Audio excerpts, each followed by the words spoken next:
أعوذ بالله من الشيطان الرجيم. بسم الله الرحمن الرحيم.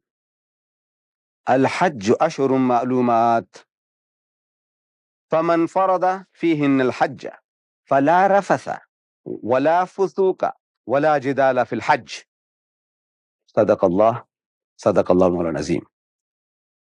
My dear brothers and sisters, I have read to you a verse from the Holy Quran from chapter 2, verse 185, in which Allah Bari Ta'ala tells us about Hajj, that for Hajj, the months are well known.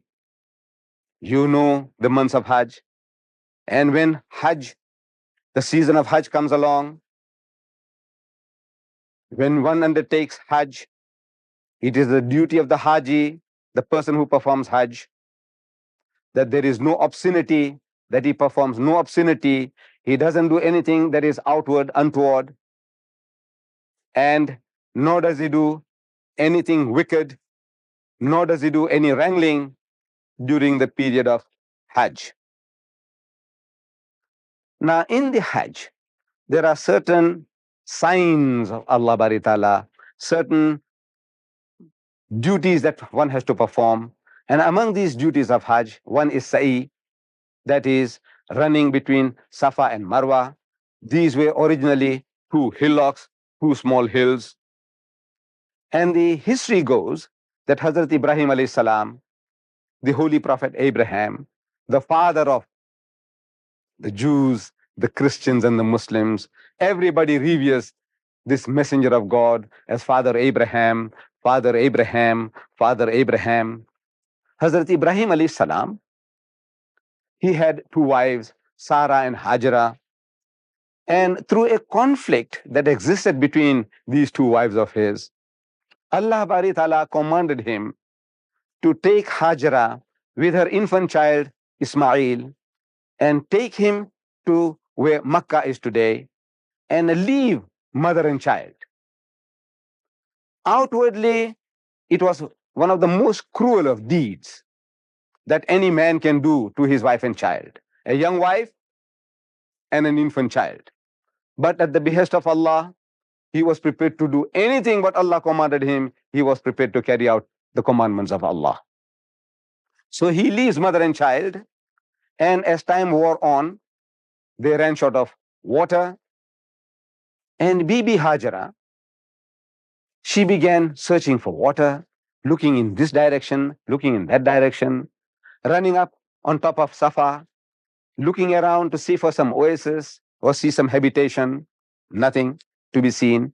She runs down the hillock and runs up onto the opposite hillock, Marwa, and she scans around for some sign of habitation, some oasis, some habitation, some people, and she finds nothing. And she runs up and down and down and up 7 times.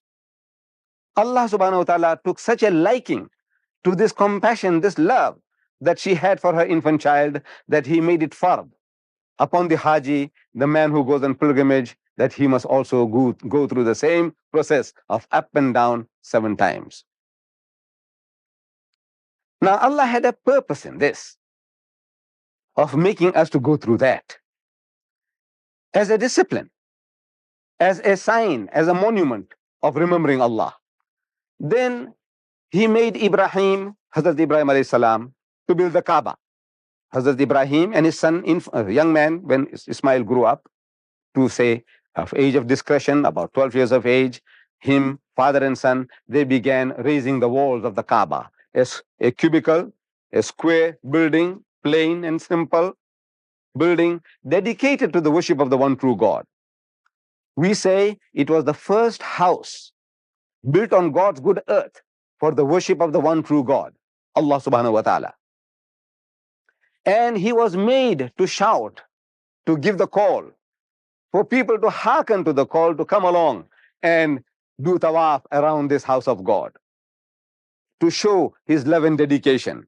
And when the Muslim performs Hajj, he goes around the Kaaba 7 times, the tawaf 7 times, And as he walks around the Kaaba, he is made to proclaim the talbiyah, the reminder, labbaik, Allahumma labbaik, means here I am, O Lord, here I am, O Allah, here I am, labbaik, here I am, la sharika laka labbaik, you have no associates, here I am. Innal hamda, says to you is due all praise, one ni'mata, and all beneficence, all bounties proceed from thee. Laka wal mulk, and yours is the dominion, yours is the power, yours is the rule. La sharika lak, and you have no associates. Now this is the slogan, 1400 years old. And this year, some 3 million Hajis, they went through that ritual of going around the Kaaba 7 times, making the tawaf, and repeating this formula. Labbaik, Allahumma labbaik, labbaik, la sharika laka labbaik, innal hamda wa ni'mata laka wal mulk, la sharika lak. Now, I was very fortunate this year in performing this ritual. And while going through, it struck me that this slogan, it is a slogan, talbiyah, a reminder, a slogan that we Muslims are made to repeat year in and year out, no change, given by our Nabi Kareem sallallahu alaihi wasallam. No change. There must be a purpose in this slogan. And I found that slogans are made to be repeated and implemented. The United Nations, they have the certain agencies. And in certain of these agencies, they work for certain projects. And they invent slogans. Like, for example, they had water year. Water year. Year of the water, for saving, conserving water. And in that water year, the slogan went out, use it, don't abuse it. Water, use it, don't abuse it. Which is really our own slogan 1400 years old also. But now the slogan part, that people from all over the world are invited and they go through this process of having themselves programmed. They imbibe themselves with these slogans and they go to their own respective countries and they propagate the slogan and the idea. Or this is the age of the child. This is the age of the child. This is an age for old aged people. So it says, your mother, an old age home is not her destination. You must look after your parents, and on and on. These are really, to me, Islamic slogans, which the United Nations in some form or another, under novel names, they try to implement it. And these slogans are carried out in all parts of the world, in different countries. But this slogan that we Muslims are repeating year in and year out, the most unfortunate part is this, that we have done nothing. We are doing nothing to take them back home into our own respective countries. We leave the slogan behind. No doubt we take the dates from Makkah and Medina and we buy all the trinkets from Makkah and Medina. Things are very cheap. But the main purpose of Hajj, which is to see that this slogan is implemented, to see the shirk is obliterated from the face of the earth, this, unfortunately, we Muslims have forgotten this lesson to imbibe.